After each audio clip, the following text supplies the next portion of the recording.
Assalamualaikum warahmatullahi wabarakatuh. Kawan-kawan semua, jom kita dengar tazkirah.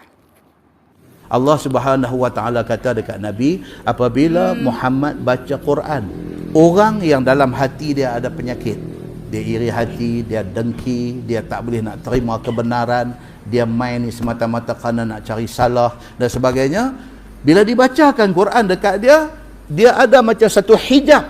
Quran tu tak sampai kat dia. Hijab tu apa dia? Hijab tu adalah mazmumah, keburukan yang ada dalam hati dia. Dia memang tak bercadang nak cari kebenaran Islam. Dia baca, dia dengarlah Quran dibacakan berapa kali pun tak akan dapat hidayah dekat dia. Siapa kata ni? Allah Subhanahu wa taala kata di dalam Al-Quran. Dan dia kata ada satu dinding yang menutup engkau daripada mata mereka itu. Dan dia kata tengoklah ada 3 ayat dalam Quran. Tuhan kata ulaikal ladzina taba'allahu ala qulubihim wa sam'ihim.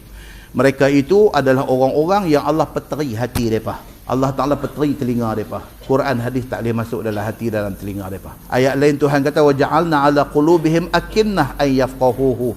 Allah tutup hati mereka ni berlapis-lapis tutupan sehingga kan mereka tak nampak kebenaran. Afara'aita man ittakhadha ilahahu hawa wa adallahu Allahu ala ilmin. Tuhan kata tidakkah kamu tengok orang yang menjadikan nafsu dia Tuhan dia dan dia sesat dengan kerana tu.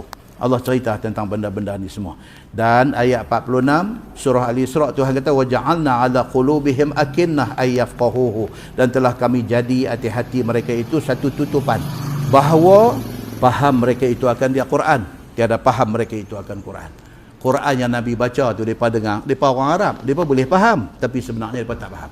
Dia Arab, dia dengar Quran dibacakan, Quran bahasa Arab, dia faham, tapi sebenarnya dia tak faham. Pasal apa? Pasal dia tak bersedia untuk terima Quran. Wa fi adhanihim waqra. Dan telinga mereka ni ada satu benda berat duk tutup. Tiada dengar akan dia, yakni ajaran Quran itu. Tak masuk. Quran tak masuk dalam hati dia. Wa idza dzakarta rabbaka fil Quran wahdah wallau ala adbarihim nufura. Dan apabila engkau sebut sahaja nama Tuhan engkau pada dalam Quran, sekali aja sebut nama Allah, nescaya berpaling mereka itu atas diri mereka itu ke belakang. Tak boleh dengar. Dengar nama Allah ya tak boleh. Dia hangat, dia tak boleh dengar. Dia tolak terus kebenaran. Inilah orang-orang yang tak boleh nak terima hidayah Allah Subhanahu wa taala.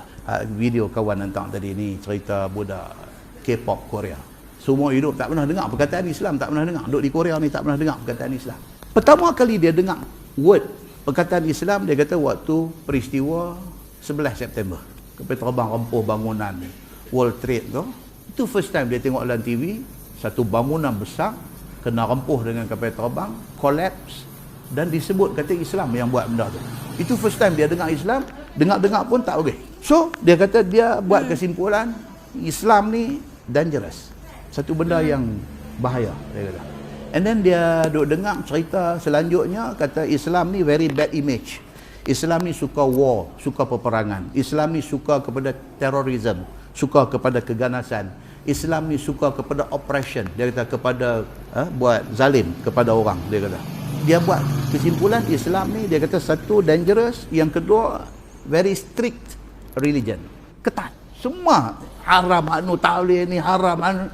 Daripada dia tengok tu Islam macam tu. Dia kata dia Katolik, tapi dia kata dia tak tahu apa pasal agama dia. Dia tak tahu jadi Katolik, dia pun tak tahu apa agama suruh buat apa-apa.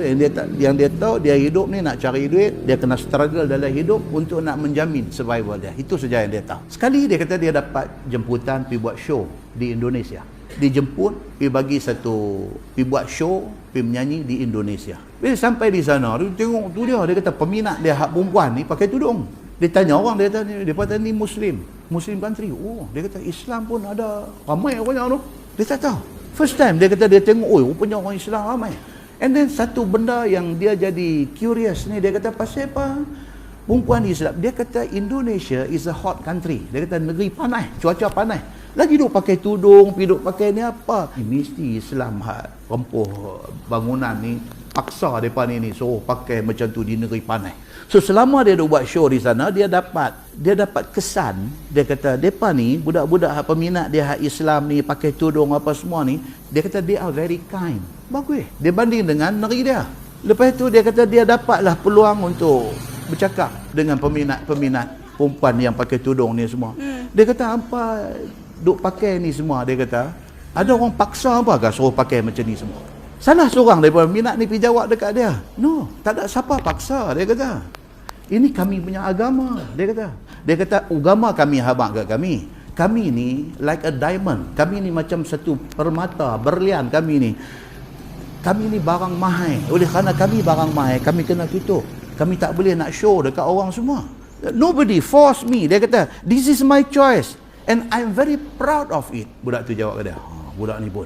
Tak ada siapa paksa. Ni agama kami suruh. Pasal kami ni, orang perempuan dalam Islam ni, berharga. Maka kita kena bungkus. Elok. Dia kata, pakai. Kami tidak akan tunjuk kepada sebarang orang. Kami hanya akan tunjuk kepada orang yang patut saja. Kami proud. Dia kata, kami bangga dengan pakaian yang kami pakai ni. Dia kata, untuk kali kedua, dia terkejut. Dia kata, tadi terkejut kami terbang langgar bangunan tu. Dengar Islam ni, dan dia buat kesimpulan Islam ni dangerous. Satu main ni pula, satu orang Islam, lepas tu pakaian macam ni, tanpa ada siapa paksa, dia buat dengan rela hati, dan dia ada bagi justification. Pasal apa dia pakai. Dan benda tu dia kata accepted. Dia boleh terima apa yang budak ni kata. Masa tu dia kata dia tak faham lagi tentang faith, tentang kepercayaan, tentang keimanan ni semua dia tak faham lagi.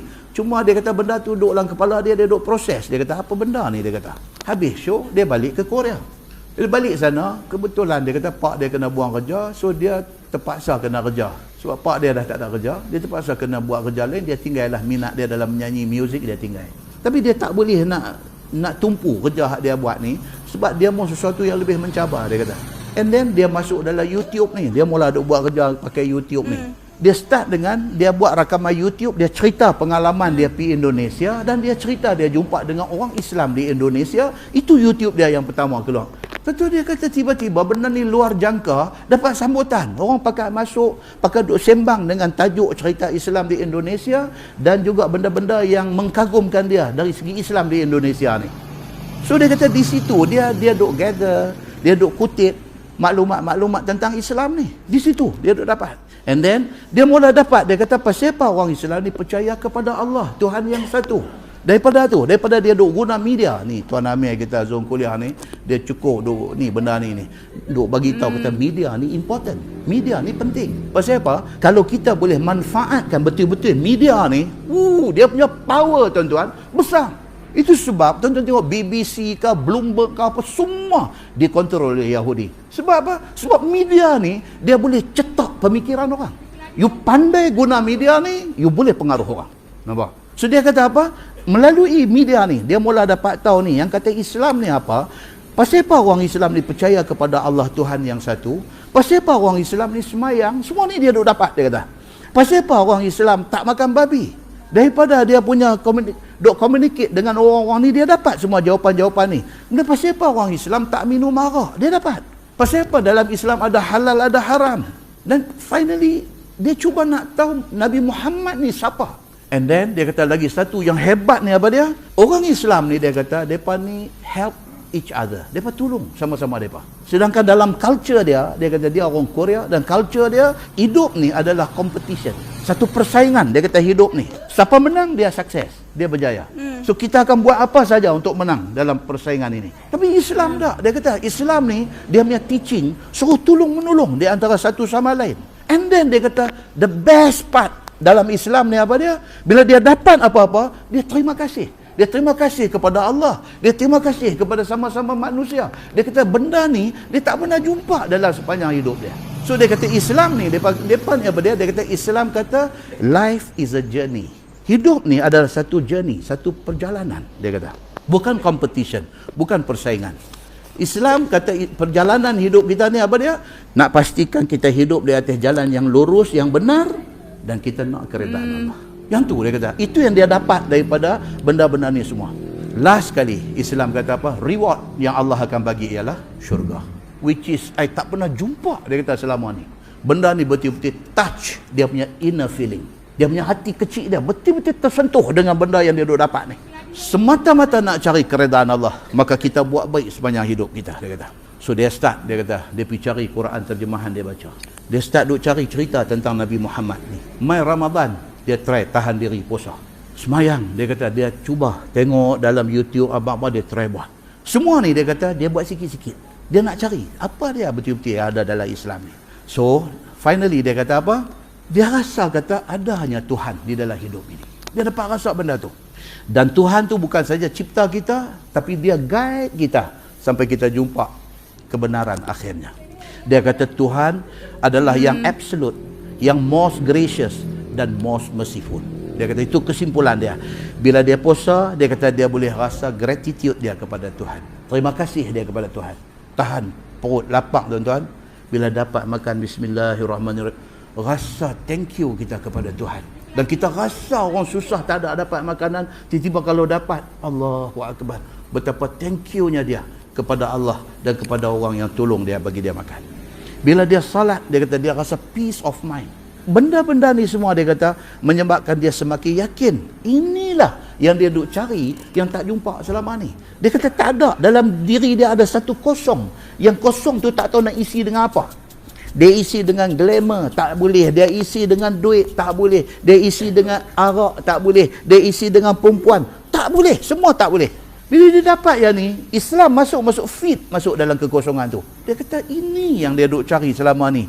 Inilah dia. And finally, baru dia masuk Islam. Hak tadi ni puasa, duduk semayang, dia tak masuk Islam ni. Dia baru duk cari.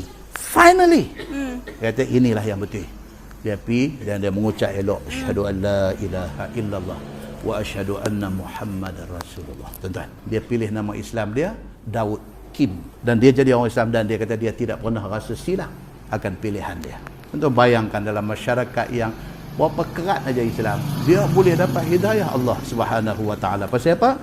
Ni ayat kita duk baca ni, dia tidak ada buruk sangka kepada Islam.